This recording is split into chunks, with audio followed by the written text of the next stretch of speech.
Hi, everybody. This is Patti. Welcome to the Witch Hour. Yes, that hour of the day when the veil is thin and magic happens whenever you happen to be tuning in. I have a very special guest for you today. One of my friends, a new friend as of several months ago, got to spend some time with. Magical practitioner, serial entrepreneur, the one and only Mamba Myrah. Welcome, Myrah. Thank you. Thank you. I'm excited to be here. I've wanted you on for a while now, and I know you've been busy. I've been busy. I met you at one of your amazing witches balls. I don't even know how many months ago.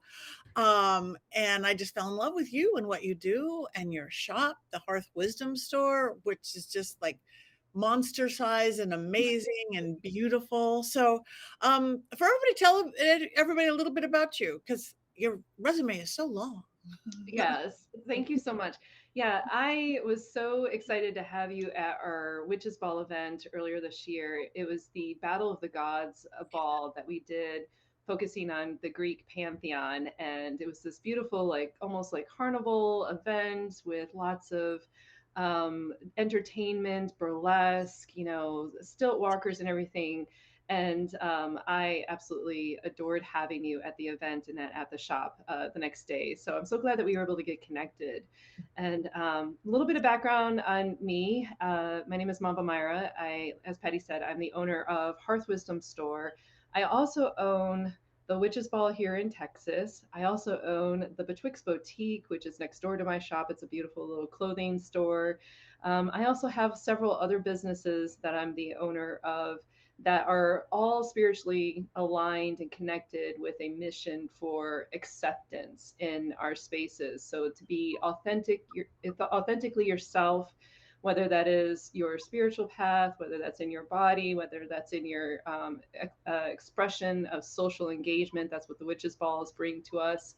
And I've been a practicing spiritualist, a practitioner, magician, witch, hoodoo, root worker for probably about the last 20 years, maybe a little longer than that. I don't want to overdate myself.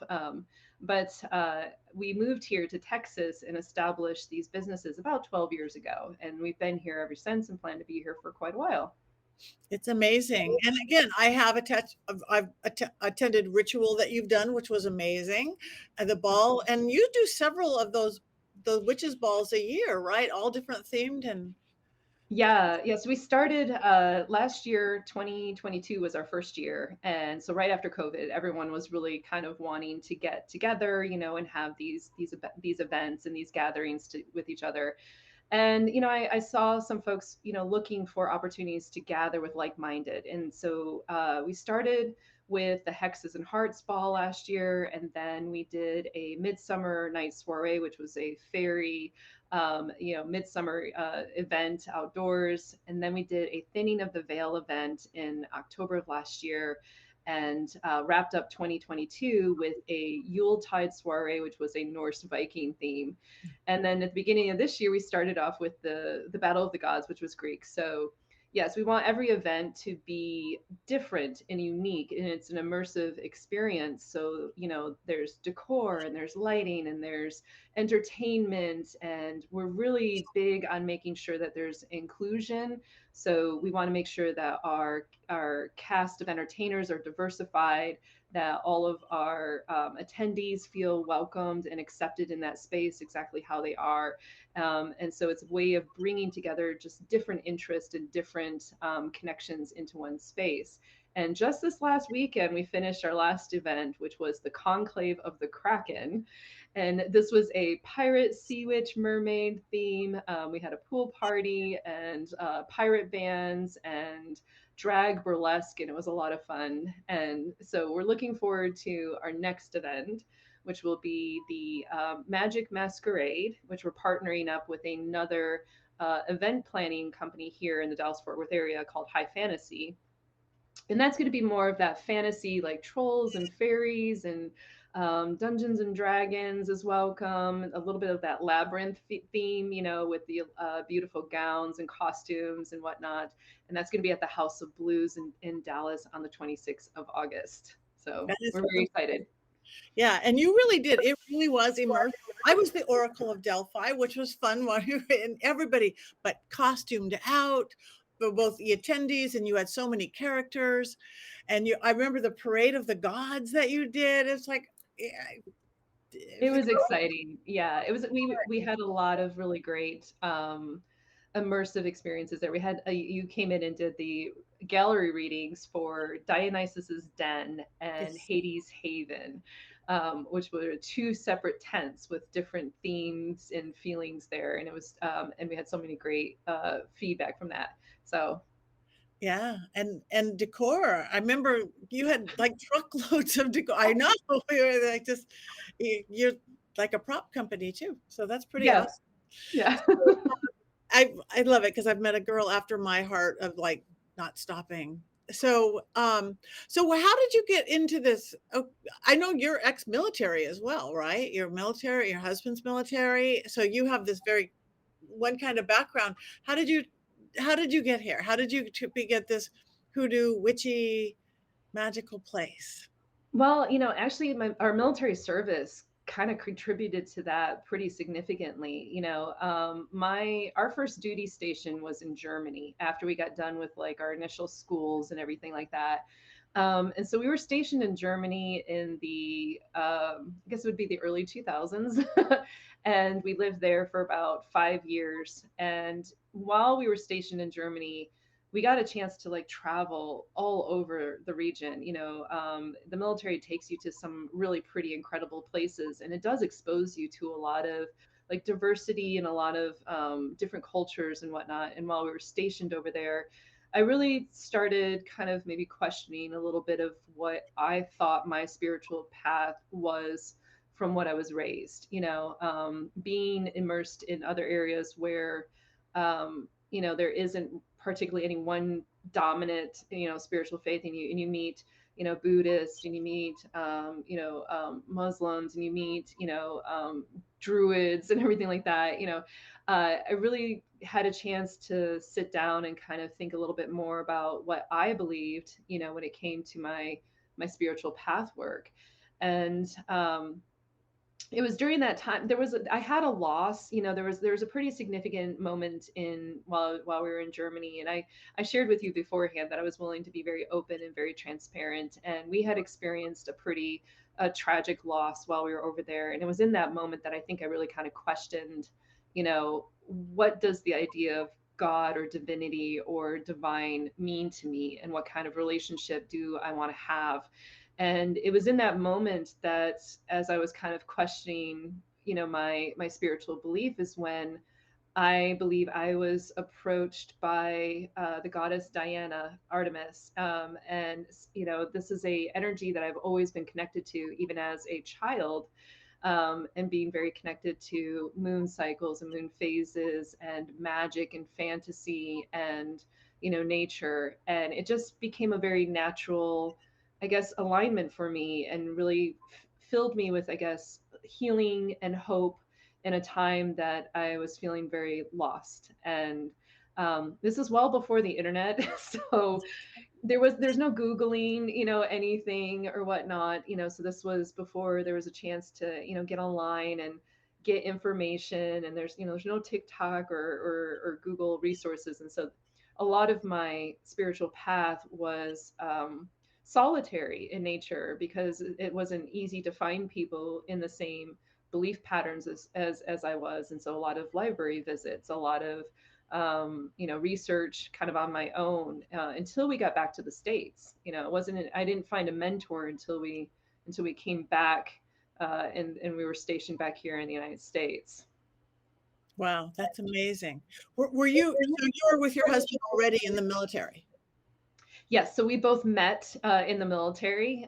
We are both military members at the same time, and so we both got stationed in Germany. We were already married before we went there, but that's where we met initially, was in the military.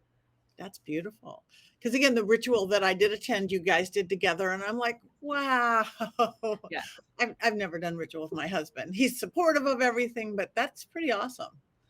Well, interesting fact about that one is we actually came across our spiritual paths a little bit differently. So even though I began my spiritual path in Germany, it wasn't until after we got back to the States, and we were stationed, I want to say it was over here on this side of the country, over here in Arizona.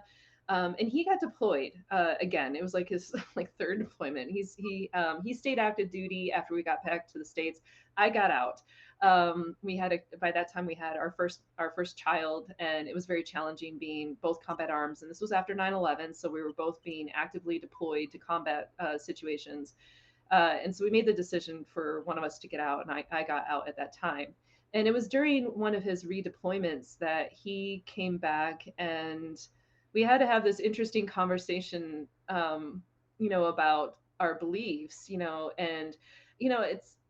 I think it can be challenging sometimes in relationships when if one person goes down a path and then that other person isn't either on that path or something that would be like kind of like parallel, like in our case it was very parallel, that it can disconnect a relationship. It can sometimes even ruin a marriage, and we were just very blessed and fortunate. There was this moment where we both kind of had to like come out of the closet to each other.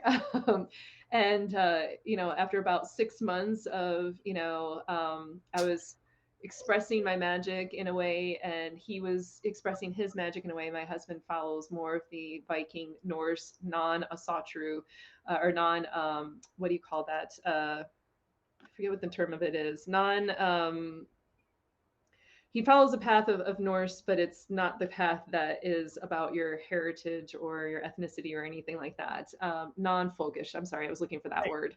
Um, and at the time it was very difficult. I think we were worried about letting each other know that we weren't really in a Christian mindset anymore. And so it was really amazing for us to both kind of say, well, I really feel like this, I'm drawn to this instead, and I'm drawn to this instead, and find out that those two things could run parallel to each other. And so ever since then, we've kind of merged our paths, together at certain different types of rituals, and how we set up ancestral, work together. Because obviously, I mentioned that I'm a root worker and a hoodoo worker, so I started my path kind of in that witchy, path work. I'd started exploring, Wicca first, and I even looked at perhaps, joining a initiation through either Garnerian, or whatnot, and decided that really wasn't for me. Um, and then when we relocated to Georgia, after military takes you all over the place, right? So we had jumped over to Georgia. That's where I had my first mentor when it came to doing root work. I am biracial. My mom's white, my dad's black, and I had been disconnected from my roots or from my family up until recently, and I didn't really have a lot of connection to like my black ancestry. I didn't. I knew who my dad was, but I didn't know him. We didn't have a relationship at the time, and I didn't know anything about my black ancestry. And I had discovered a mentor who was willing to work with me and to teach me traditional African spirituality in a tradition of hoodoo, which you find here in North America, specifically more in the South, right? And it's a combination of African spirituality that's merged in with Christianity, and she worked with me to mentor me to do more work in that line. And so there was a lot of overlap that I found with more of my, like, I guess, pagan witchy energy, along with the hoodoo root work as well, that really kind of, I guess, maybe completed me in a way that I was feeling a little disconnected from, because I didn't have that lineage. I basically became part of another family, through my hoodoo and my root work, that gave me a little bit more sense of identity and groundedness. That's beautiful. That is beautiful. And yeah, many of us have very windy paths, and they're eclectic paths, and I can tell you that yours works really well because how much you accomplish and who you are, truly magic. You guys can see that. So, um, so, and I mean, and you're very much an educator as well. I want you to come teach at my school. You know that as soon as you're ready. So now if somebody hears, again, a lot of my people are newer, if they hear hoodoo and what is that? What is that? You know, Yeah. Yeah, so there is a lot of misconceptions in and around, the terms hoodoo, root work, voodoo, voodoo, even conjuring, and those all are different terminologies. They all have different definitions.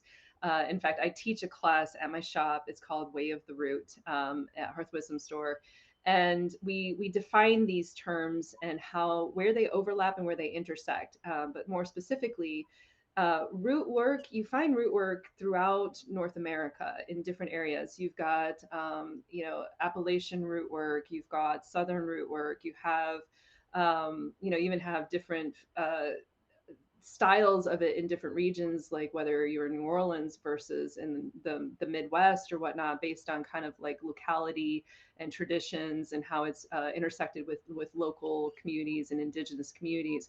Specifically, hoodoo is very much unique to kind of like the like southern states in the United States.